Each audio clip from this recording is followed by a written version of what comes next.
Alright, so next is the data structure or the data types versus the data structure. So, okay, alam natin na we have a different types of data types. No? Sa programming natin, lagi yan. So, dito sa R, ito yung mga different programming language natin. So, andun pa rin si logical. No? So, logical, when we say about logical data type, that is, it's either true or false lang yung kanyang value. No? Kapag numeric naman, those are the numbers. Now, ano ang difference ng integer sa numeric? Diba? In our programming language, when we say about integer, automatically, it should be a numbers. Pero dito, sa R, iba yung numeric, iba yung integer. Even though, alam natin, when we say about integer number, yan. Pero dito, if you want to declare an integer, you need to place a capital letter L at the end of your digit. For example, ito, 3L, 66L, 2346L para ma-consider siya as integer. Okay? Kasi dito sa numeric, yung mga with decimal, consider yan as numeric. Yung napa-fraction, no? Ayan. Yung with decimal, that is numeric. Pwede rin whole number, consider yan as numeric. Pero if you want to just the integer, whole number, you need to put L. Kapag complex naman na data types, ito yung merong mga operation, no? Merong mga kasamang ayan, na pure imaginary value I. Okay, meron siyang kasamang operations dito. So character naman, it's either a single letter or a word, basta enclosed ng single quotation or double quotation. Yung number, no? We can use a number to convert that into a string, basta you need to enclose with a single quote or double quote. Okay? So, we convert objects into character values with the help of offas.character function. And lastly, yung raw, meron din tayong raw na data type. A raw data type is used to holds raw byte. Okay? So, try natin yung mga different character na yan, ay different data types. So, baka ma-confuse kayo sa difference ng numeric and also the integer. So, given this example, age 35, x 1.25, we all know, i-clear muna natin ito na, we already know that yung class ng age natin is a numeric, and also yung class ng x natin is also a numeric. Pero if we are going to declare another variable, let's say y, that is, let's say 100, but this time merong letter L doon sa likod, 100L, na hindi yan liter, baka sabi niya liter. And if we are going to check the class of that y, class ng ating y, it will give us a bakit to? Tira natin muna dito. Ayun. And class ng ating y, sasabihin niya doon is integer siya. So, dahil we put an L doon. So, pwede ba ating i-perform yung calculation ng numeric at saka integer? Try natin let's say, x plus y. So, yung x is numeric, yung y is integer. Then, if we are going to hit enter, sasabihin niya doon is 101.25. So, ayan. We can perform calculation on integer and numeric. So, alright. Try natin what will be the data types of x plus y? Let's say lang natin kay variable z. Variable z is equal to x plus y. Let's say ito yung ating code dito. I-run natin ito. Of course, it will give us an output dapat of i-print natin si z. Print z. So, print natin si z. The output is 101.25. No? guys, yung function na pala na print, meaning to say, it will give us an output. Kung pwede namang print, we have an option. Kunwari, lagay mo lang dito Z sa console, and if you hit enter, automatically yan na magdi-display ng output.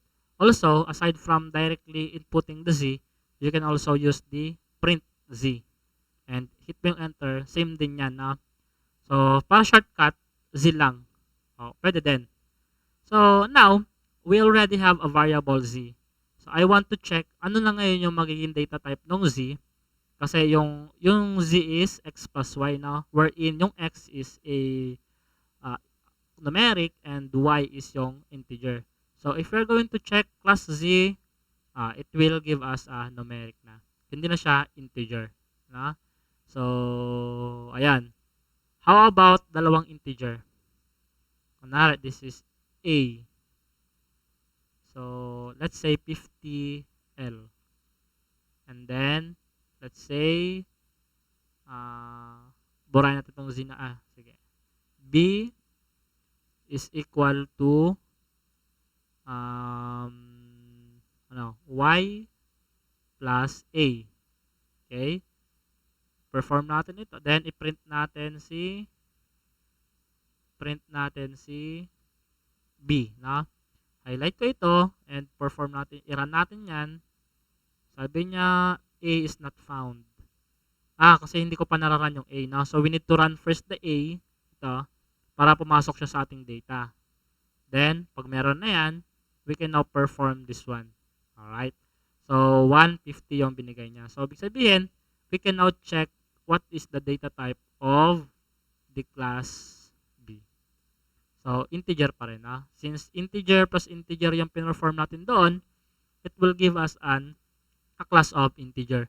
Pero if we perform an operation between the numeric and the integer, it will give us a data types of numeric. Gets nyo?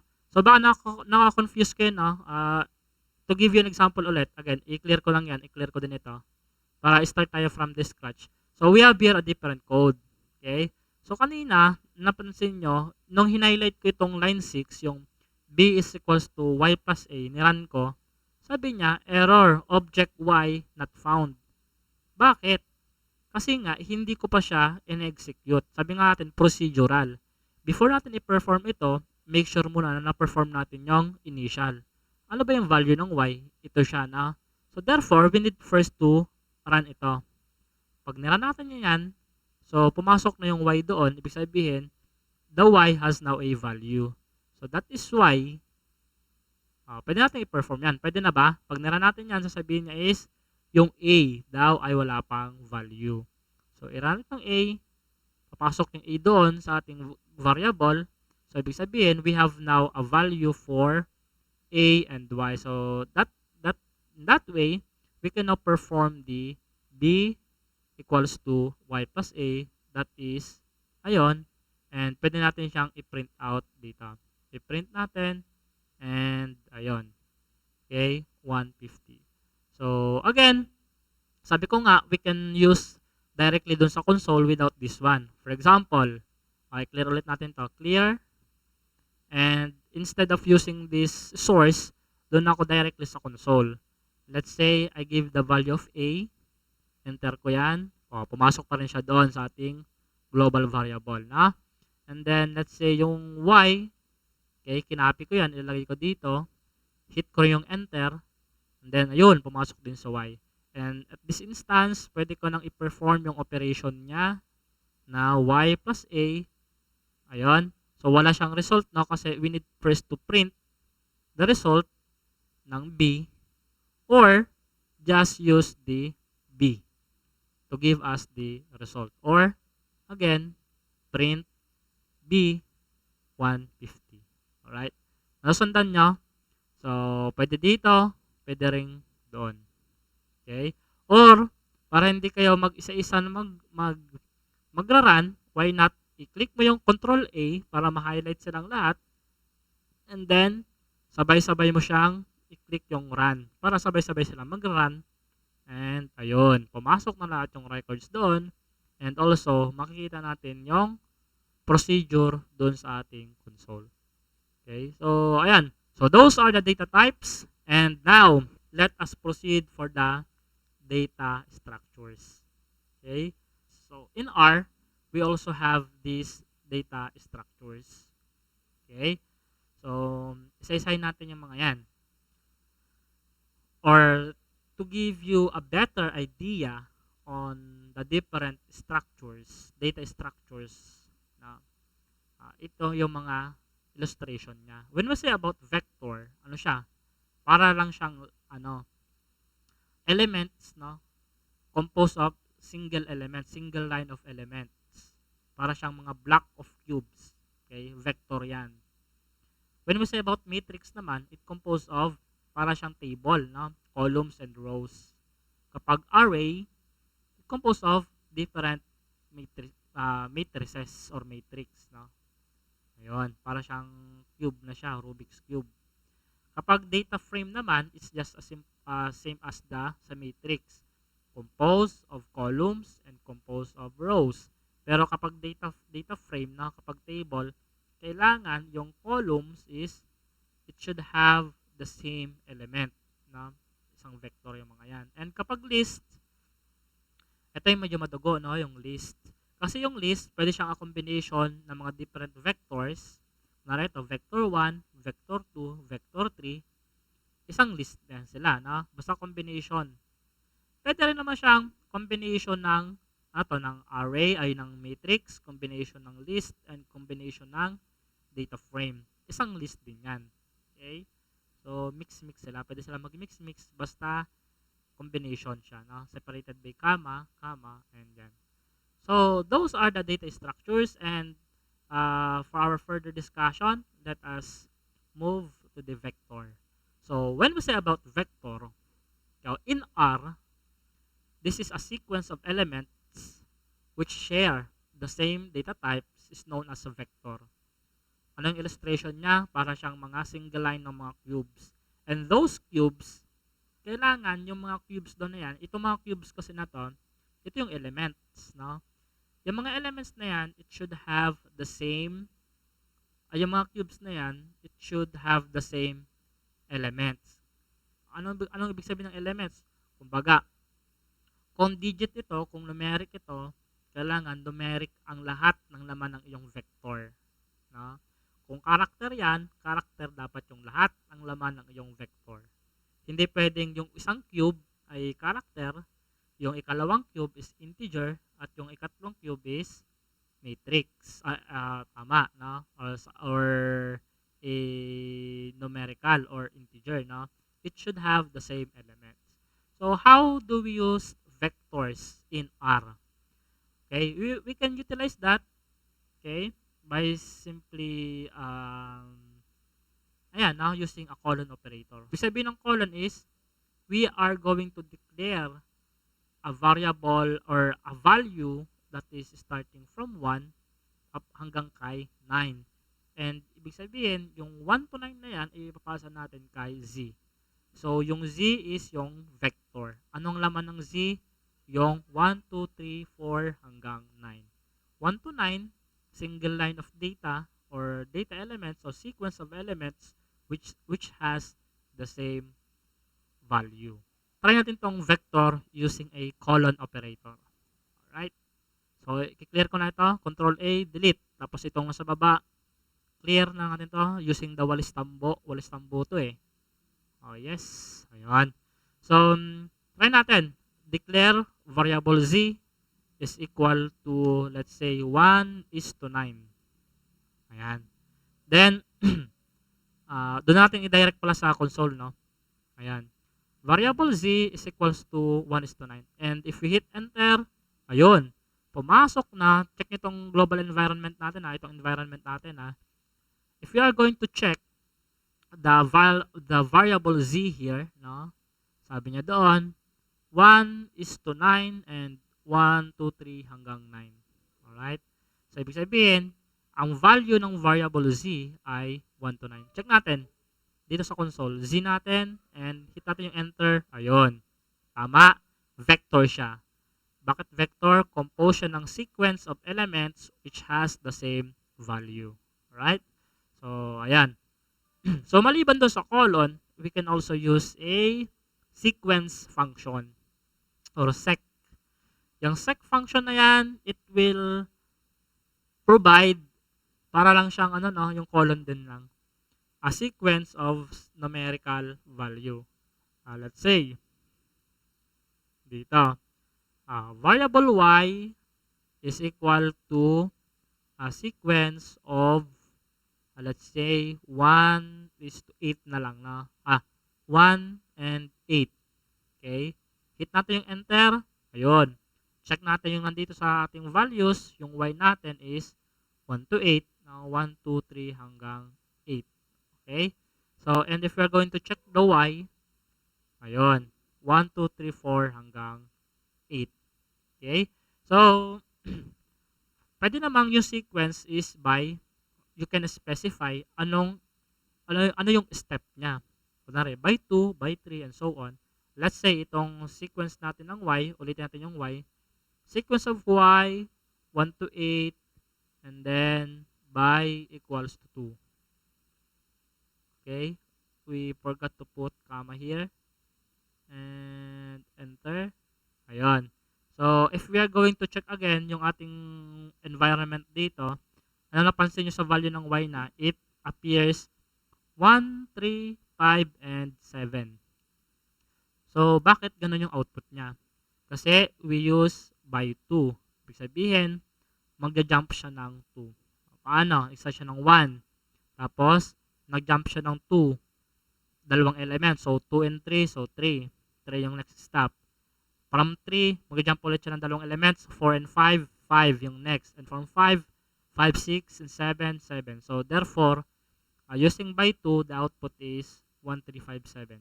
So, what if, 9 ito, 9, na tapos by 3 siya.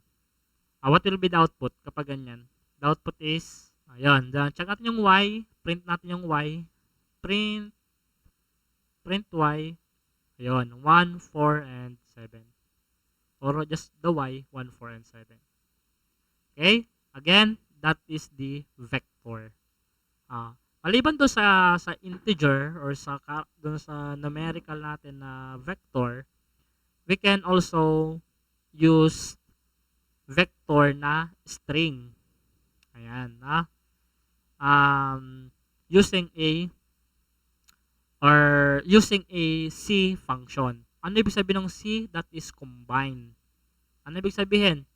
We are going to combine an element to form a vector. For example, ito. We are going to combine a color, a character of colors. So, let us try in our, clear natin ito. Clear din natin ito. Okay. Let's say we are going to declare a colors. Colors is equals to, i-combine natin, letter C function. And let's say since character yan, kailangan enclose with quotation. Let's say green, followed by blue, followed by yellow. Ayun. Then hit natin yung enter, o dagdagan pa natin. Ano pang color? Pink. Ayan, 4, no? Hit natin yung enter. Ayun, pumasok yung data natin sa ating environment. So sabi doon, CHR, character siya. And if we are going to print the color, print colors, it will give us ayun, green, blue, yellow, and pink. So we use the C function to combine into a single vector. Right? Pwede rin yung yung mga numeric, no? For example, tong scores, combine lang natin siya. Okay?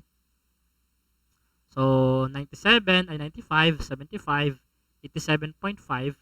and 70. O baka magtaka kayo, sir, may decimal, hindi na siya same ng data type sa 95. Again, sa R, ang decimal at the whole number ay same data type. Anong data type nila? Numeric. Pero if you put L, doon lang siya magiging integer. Right? So, ayan. Okay, next. Ayan. How about this one? we are going to combine a two different vector into one. Tapos yung dalawang vector, i-combine natin to make it as one vector. Paano yan? So, let's say, i-clear na natin ito. Clear natin din yon. And, dito tayo this time maglalagay sa source natin ng code. Let's say, variable A is equal to a sequence of 1 is to 5 or 10. Let's say 1 to 10. Tapos yung variable B natin is a combination of 10, 20, 1, 15, and 5. Ayan, let's say, ayan. I-run natin itong dalawang ito. Run natin. Ayun, so as you can see, pumasok yung A and B sa ating environment. Although, hindi siya parehas ng length. Na? So, yung isa, 10 yung length. Yung isa naman is 5 yung length. So, now, I want is to convert yung dalawang vector na ito into a single vector. Let's say C, variable C is equal to, we use also the combine, no? Yung C function. Pero this time, ang gusto kong i-combine is si A and B. So, tama. I-check natin. And, ayun, sabi doon sa variable C, ang laman ng C is, hindi siya makita ng buo, no? I-print natin dito sa baba si print C. Ayun. So, if we're going to check the value of variable C, that is 1, 2, 3, 4, 5, 6 hanggang 10, and followed by 10, 20, 1, 15, 5. So, saan ang galing yon? That is a combination of vector A and vector B pinagsama into a single vector kay variable C. Nagets nyo? Okay? So, ayan siya. Next, assessing vector elements naman. Given this vector, yung colors natin kanina, yellow, green, blue, tapos yung score, and how are we going to specify a specific element doon sa ating vector? Okay? Kunwari, I want to, binurok pa rin colors. Balik na si colors. Colors is equal to, baligtad, combination ng yellow. Check nyo to kapag siya, nag-change ng color siya, na, doon sa source, kapag doon ka nag-type ng code, let's say blue, magiging blue din yung background ng ating text. Let's say pink, ayan, diba? Ano pa? Let's say green.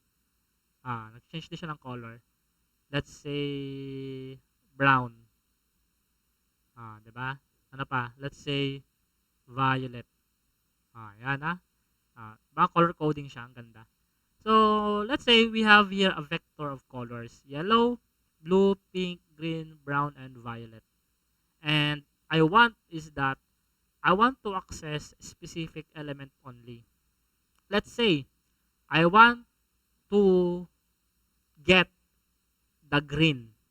So, what specific index yung kukunin ko? Ito. Gusto ko i-display si green only. Diba kasi if we are going to print, i-run mo natin si colors na. I-run ko si colors para pumasok sa ating environment. Ayun. And then, if we are going to display colors, let's say print colors. Ayan. Lumabas yung lahat. Si yellow, blue, pink, green, brown, and violet. But this time, I want to display only yung green lang. So, anong specific element kaya yan? Anong number? So, let's say, colors and 4. Kasi kung bibilangin natin yan, ilan yung length niya? 1, 2, 3, 4, 5, 6. Diba? So, if we hit enter, green. So, tama. No? Ganito kasi yan. No? In different programming language, kunwari sa Java, sa PHP, ayan, ang index doon ay nag-i-start ng 0. Tama ba? nag-start siya ng 0. Kunwari kung sa Java ito, if I want to access, kunwari Java ito let's imagine that this is on Java. If I want to access green, or in Python, ganun din, no? Tatawagin ko is, ang index is always start by 0. 0, 1, 2, and 3. Supposed to be 3 siya. Ganyan. No? Kung sa ibang programming language yan. Kasi alam natin, we all know, if we want to access specific elements or a specific index in programming language, it started from 0. Pero dito sa R language, hindi, no?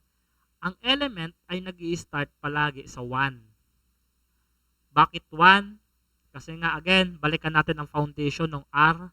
Kasi ang 1, ang purpose ay ang R, ang purpose ng R is ang foundation niya is mathematics. So in mathematics, ang number naman ay hindi nag-i-start ng 0. It always start by counting, starting from, if you are going to count, start ka ng counting of 1. Diba? 1, 2, 3. Hindi naman nag-start, if you're going to count, hindi naman siya nag-start ng 0. 0, 1, 2, it always started by 1. So, dito sa R, dinesign nila na itong language na to, na ang index ay mag-i-start ng 1 at hindi sa 0.